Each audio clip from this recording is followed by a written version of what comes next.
We weren't with him. We were on an airplane, and he was in the giant Secretary of State area that is away from us. He wasn't with you. He wasn't. Yeah. But there's plenty of ways in which something can be signed. And can you assure us that it was his signature was not done by auto pen?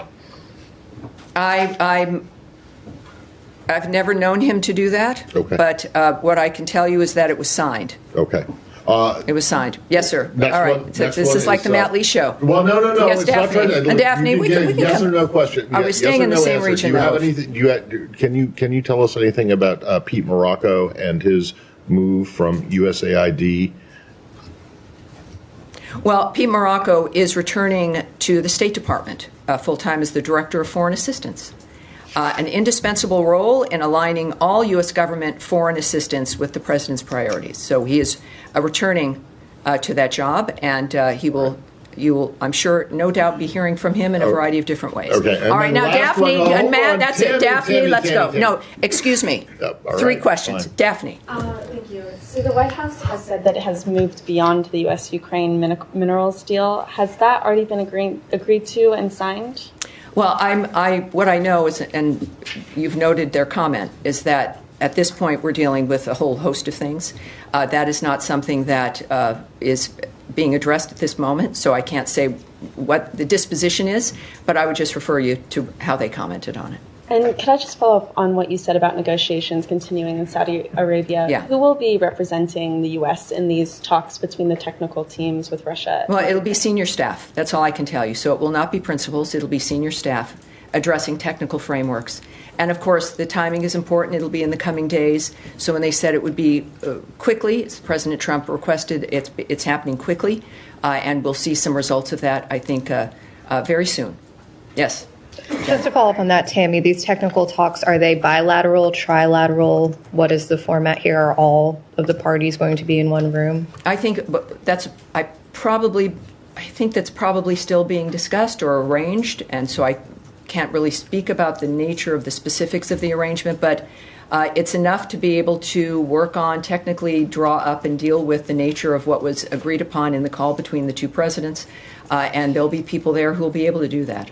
And then on the issue of the abducted children, yes. This was brought up in the Zelensky call, according to that statement, but the administration has cut off the funding for the research into the abduction of these children, some 30,000. And there's reports that the data collected on these children could have possibly been deleted. Do you have any comment on the decision to terminate the funding and the whereabouts of the data? Well, the funding has been cut based on the assessments that we've been making regarding a whole host of funding, if it worked within our framework of what was in America's interest.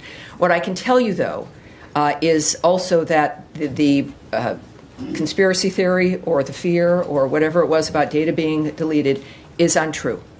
So that is false. The data exists. It was not in the State Department's control.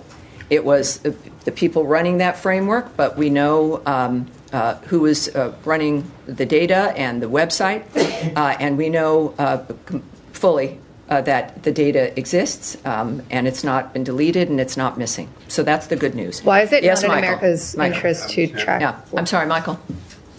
Tammy, you referred early on in your opening about a ceasefire would apply to energy and infrastructure. Yeah. The statement says agrees on a partial ceasefire against energy. It doesn't say anything about other types of infrastructure. Can you explain what specifically the partial ceasefire covers? And when it says energy, what does that mean specifically? Does it mean the electrical grid? Does it mean power plants? What really is covered by this ceasefire? I think when we have technical teams moving to an area within days to discuss the technical aspects, we'll get those answers. But one thing that is clear is that, as I've noted, we've never been closer to the full ceasefire. As Envoy Witkoff noted last night, that it is just a short way away to a complete ceasefire. That is clearly the goal. The goal has been a ceasefire within which we can begin negotiations for peace itself. That has not changed. So this is, of course, as we know, this is an agreement. This agreement reflects us being closer to an end to this. and is really the first agreement that it has created the potential of a de-escalation, which is what we want, and, of course, closer as a result to a full ceasefire so that this can end. The conversations between the parties involved, President Trump, the Secretary Rubio, Waltz, Witkoff, Kellogg, etc., multiple conversations to all the parties involved, and they've actually moved to the table in this regard through shuttle diplomacy, and so we've never been closer. So at this point, when it comes to the technical understanding, we'll learn that certainly in a few days, but this is the right trajectory brought to you by President Trump and his Secretary of State, Marco Rubio. Nadia. Thank you, Tammy. Do you believe that diplomacy is still the best option to deal with Iran? Considering some reports that maybe the president has given them 2 months only, other options are still on the table. And on Gaza, while Israel is going after Hamas, there is reported of 400 people being killed, the majority are civilians, including 185 children. What is the United States doing to tell Israel to spare the life of civilians, or to avoid them at least? Well, first of all, on the question of Iran, it's been clear, Secretary Rubio has made it clear that, of course, as the world's top diplomat, that diplomacy matters. And we continue. Diplomacy includes, of course, there's a whole host of things in the toolbox for diplomacy, and the world understands this as well. So, of course, yes, diplomacy is the best way to handle this situation. And regarding, was it about the Gaza? Civilian casualties in Gaza, including 108 children who have been killed. Yeah, it's horrible. This entire, it's the 21st century, and the savagery unleashed by terrorist groups, death squads of Iran, entities that have an investment in the suffering never ending, the use of people, the Gazans in particular, as cannon fodder for a dynamic that the world has decried for decades. And finally, we are here, and we've had enough of a conversation within the framework of this needing to end. And at the start, President Trump and Secretary Rubio demanded a new way of looking at how we end this framework of death and destruction, this cycle. And we are still in that process. And their demand that we can't continue on is made clear by the fact that Hamas had an offer, a bridge to continue on to the second phase, which they rejected. It was not a dynamic that was clearly going to end well in their rejecting it, but they did so anyway. And it's a horrible result of more decisions by Hamas that continue the suffering. But that has been the history. And so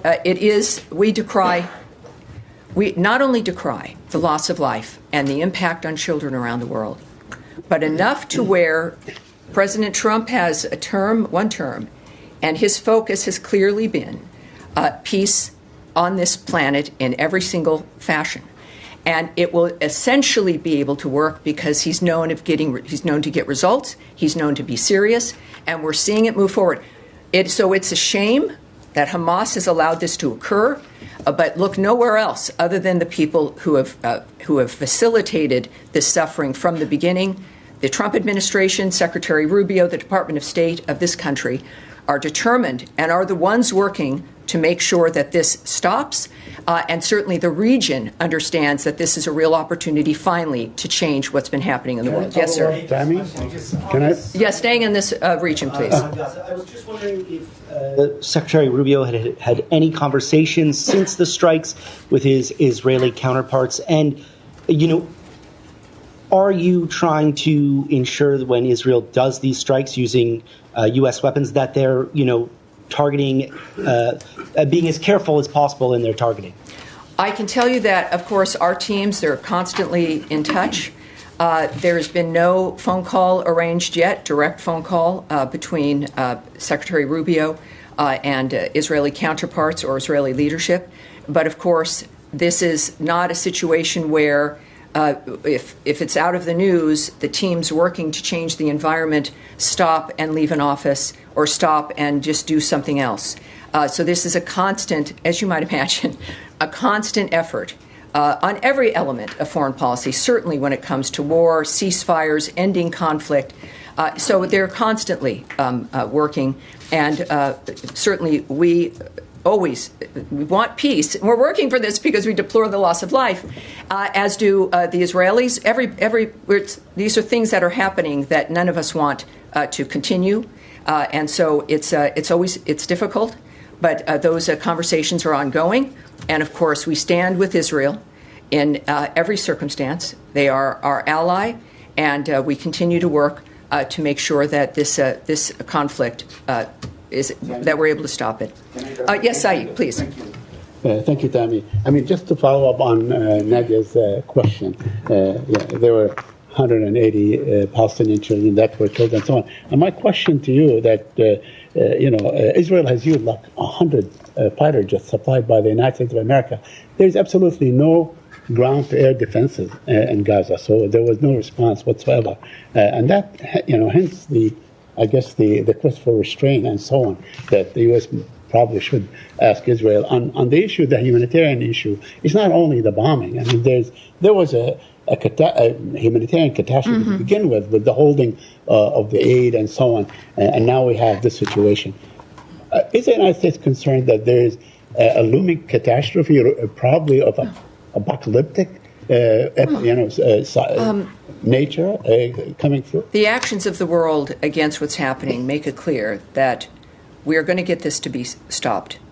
What I can tell you is it is a catastrophe, and there was a ceasefire on October 7th, I should say. There was a ceasefire, and it was broken by, apocalyptic, by the massacre of 1,200 people, the taking of over 250 hostages, remaining hostages that still are in unknown conditions.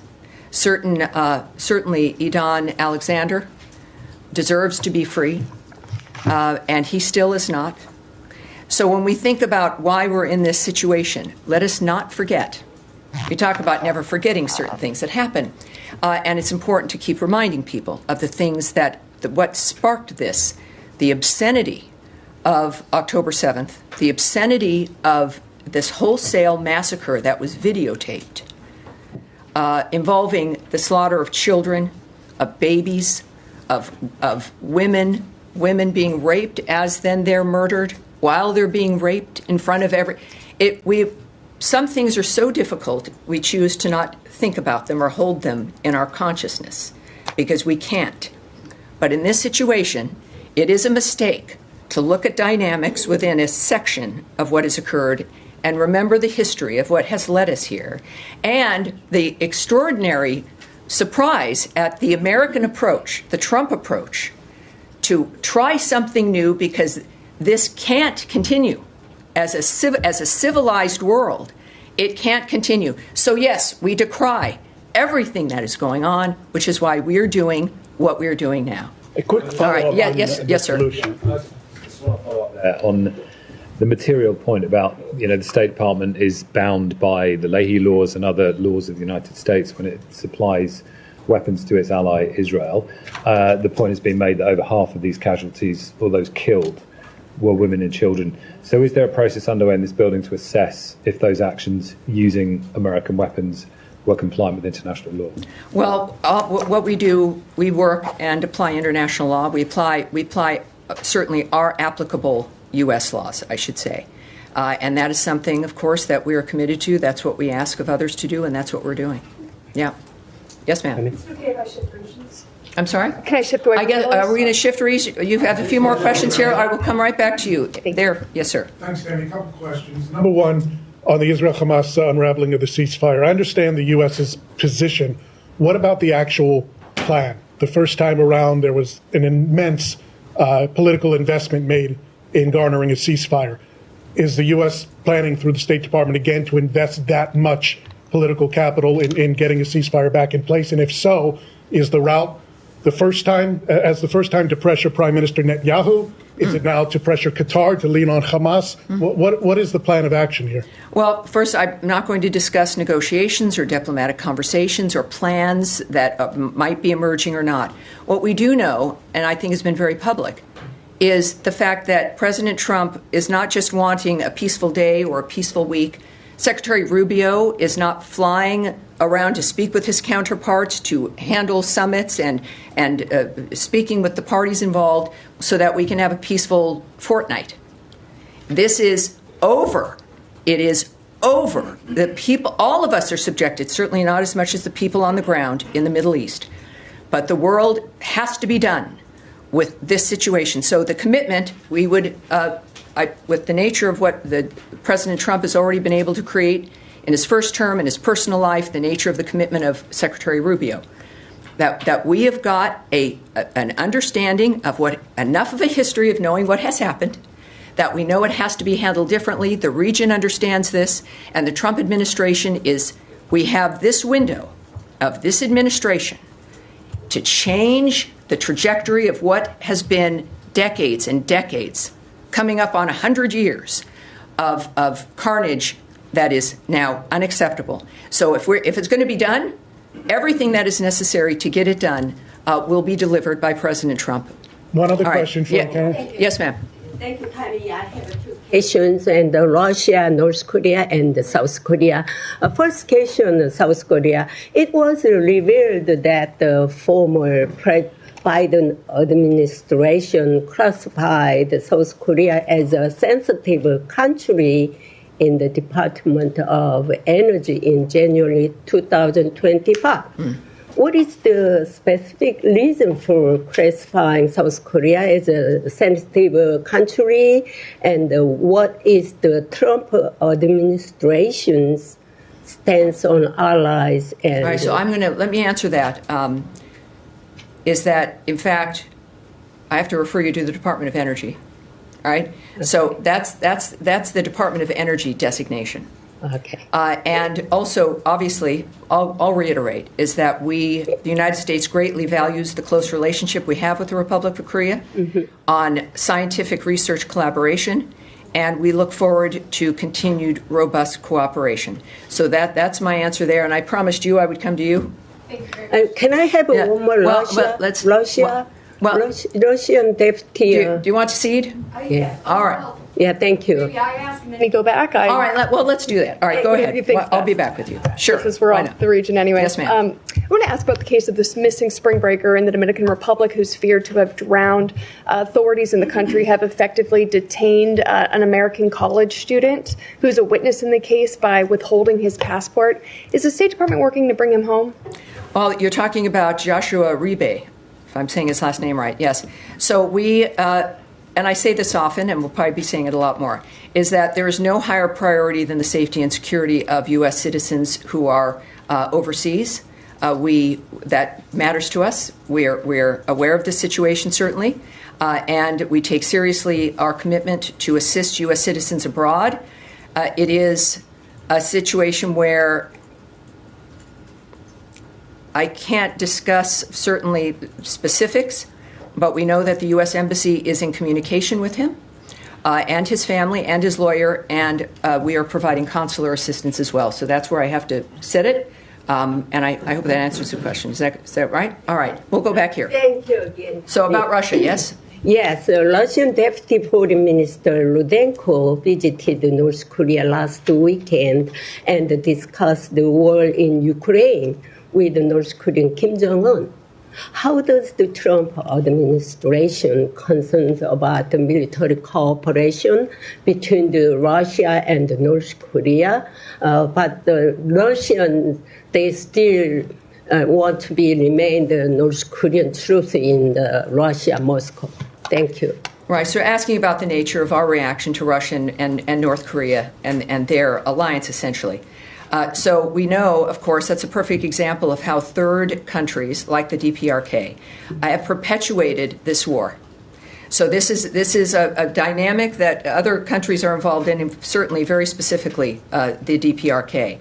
And they bear responsibility for the nature of what's going on. We continue to be concerned about their direct involvement in the war, their military deployment to Russia, and any support provided by the Russian Federation to North Korea in return also must end.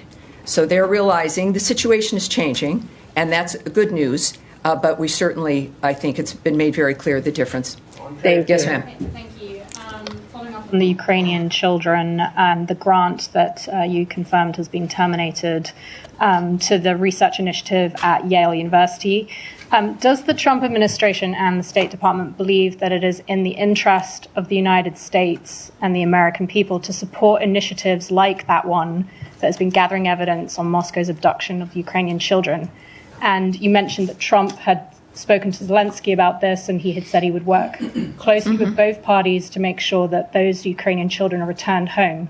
Are you saying that this administration and this department are going to help find other initiatives or support other initiatives to help find and bring back those Ukrainian children? Well, as our review began when it came to foreign aid, I cautioned everyone to not associate buildings or an infrastructure or the existing status quo as being the only way possible to achieve our goals.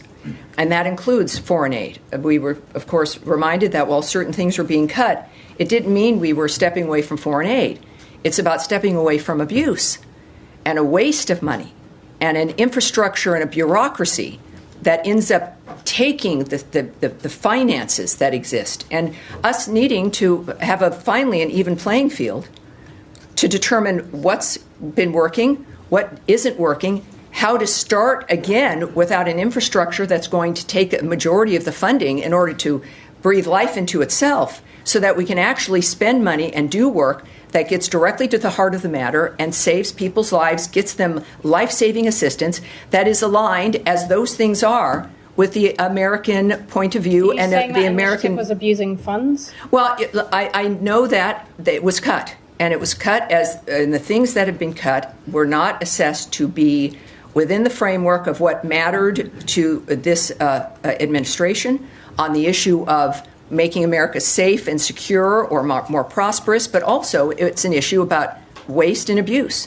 So when we think about a particular effort, it's important to realize that it's the goal that we need to address versus a particular structure that might be happening. So when we have a funded grant at a university that might be cut because it's been determined that it needed to be cut, and then you've got the presidents of the nations involved in the issue talking about it personally on the phone, the president of the most powerful country in the world saying, I'm going to do something here. We're going to work on this.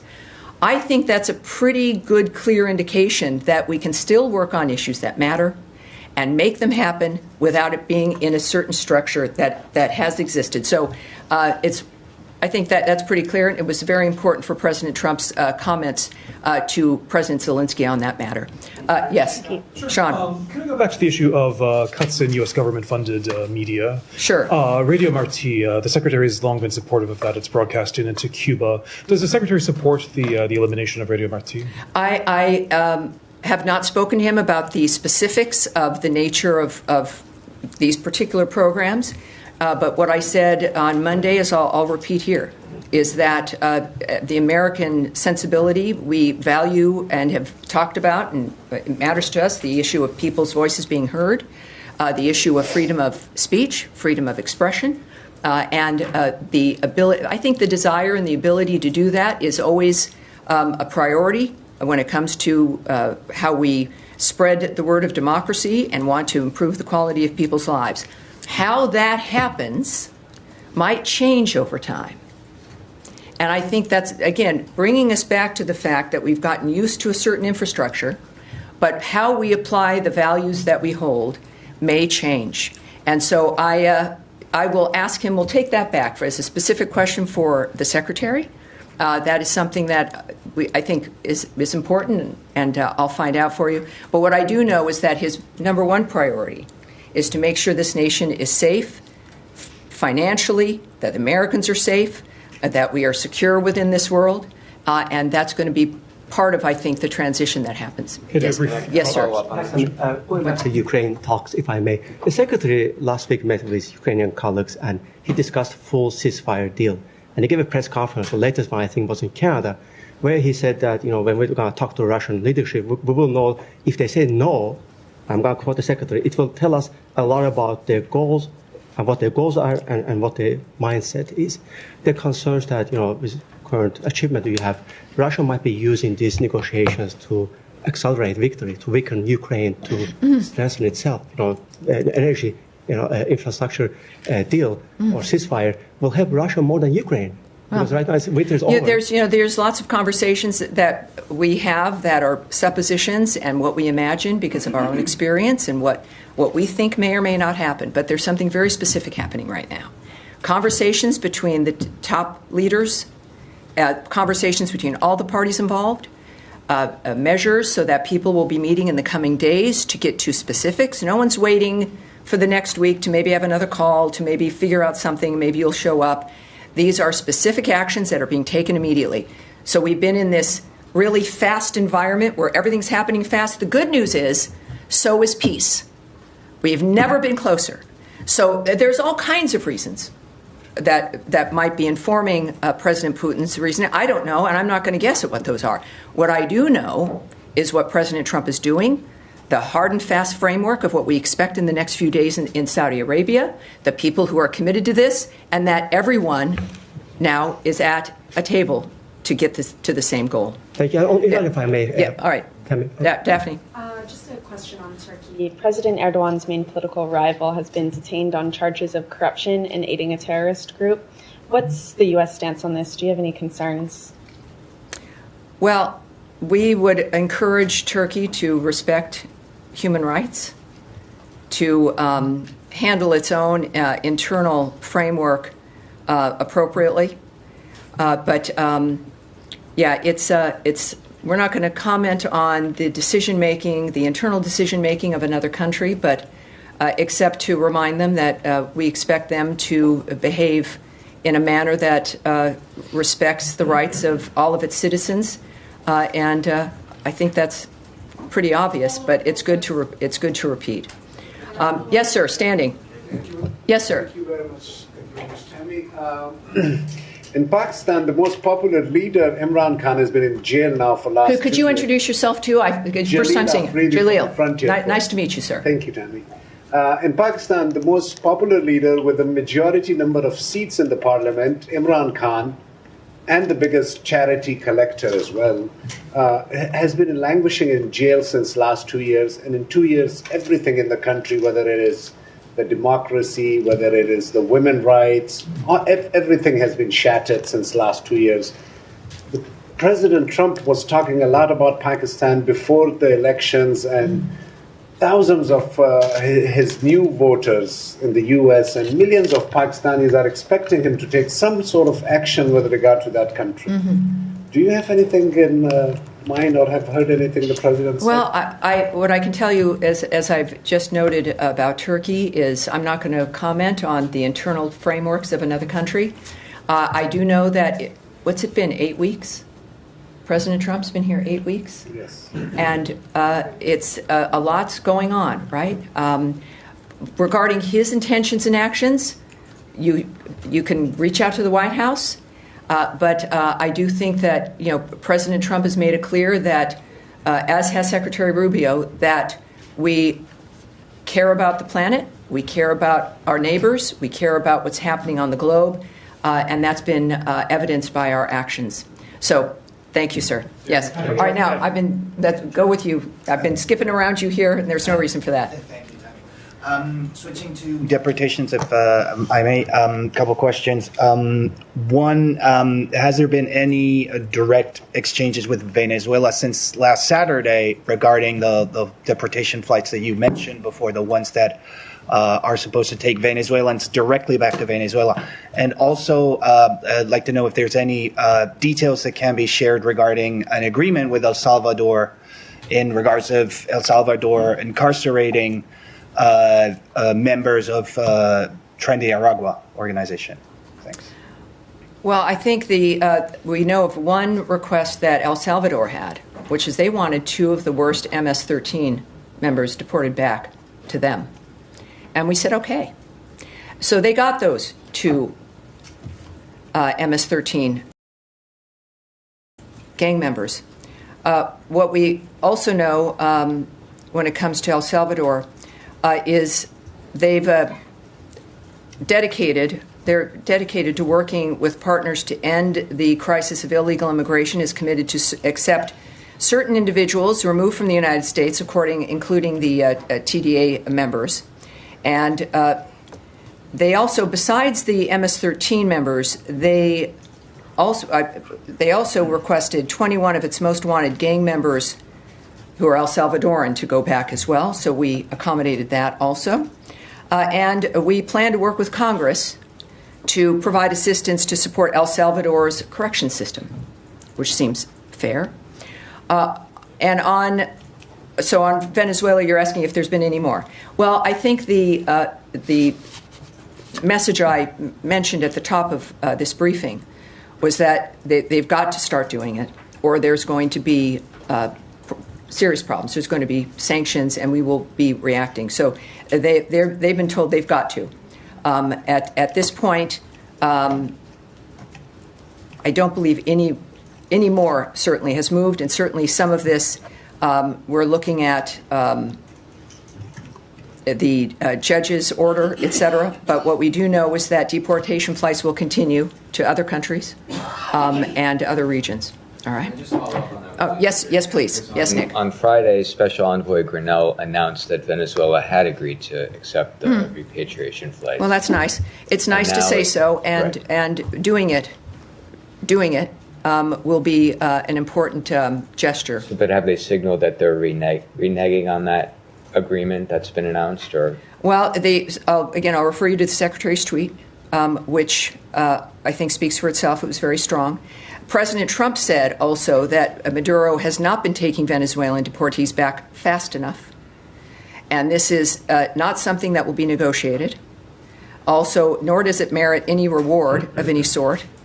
And also, if he does not accept the return of the deportees, of course, we will start to employ escalating sanctions. So it is about what our requirements are for well, I'll just leave it at that. I was going into my talk radio mode, and that was not going to be appropriate. Yes, sir. Thank you very much. Mike from Al Jazeera. Very good. Nice to meet you. I just want to go back to the statement about Ukraine, in which it is stated that American ownership of power plants within Ukraine would be a way of guaranteeing their protection.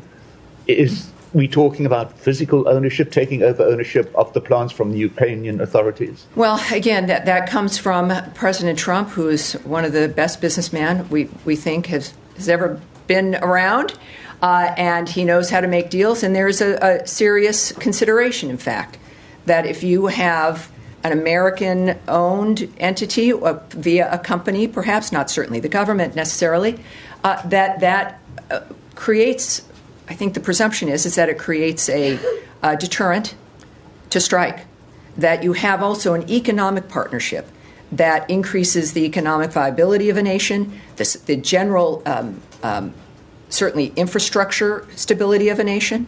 When you have people running your infrastructure or in a particular part of the infrastructure who know what they're doing, and that maintains not just the economic framework, but also a security framework because of the nature and the need for energy.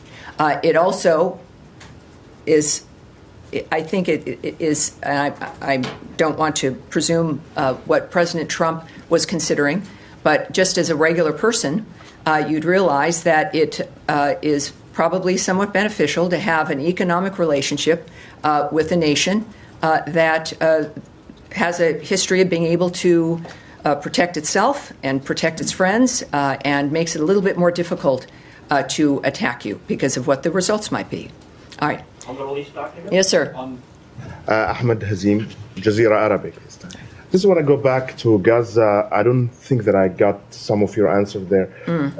Is the U.S. proposal that Hamas rejected, as you said, is it still on the table?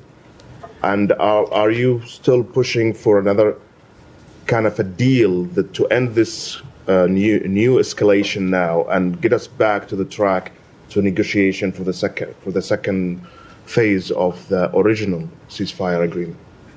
Yes, knowing the envoys, the special envoys that we have, it's not that anything is off the table.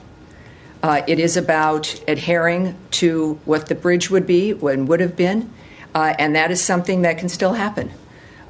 So that's what we hope for. It's why we do this, right? It's wanting to have that and to try to forestall saying no and going back to the old dynamic. So when you've worked hard on an issue and it's a proposal that's been made, that certainly is something that can be revisited. All right. Yes, sir. Okay. Thank you, Tammy. Now one question on Iraq. How does this administration, looking at the disputes between Erbil and Baghdad over the... I'm sorry, between what? Between the Kurdistan region of Iraq and Iraqi government over the energy issue and also over the budget issue. And are you willing to help to resolve this issue? And my second question, you said the diplomacy is the best tool to approach the Iran to resolve the issues between you. But what we hear from the Iranian foreign minister, they say that they don't go to negotiate with the U.S. with the maximum pressure. How do you see this condition? Are you willing to get them some relief? Well, here's what I'll say about the Iraqi government, that we're urging the Iraqi government to reach an agreement. You're talking about energy, yes? Yeah. With the international oil companies to resume oil exports through the Iraq-Turkey pipeline as soon as possible, and to honor the existing contracts with U.S. companies. So that's part of the issue. Reopening the ITP ensures Iraqi oil can reach global, especially European markets. Iraq benefits from the stability of resilient supply chains, as we all do. Regarding Iran, I can't speak to their reasoning on most anything, obviously.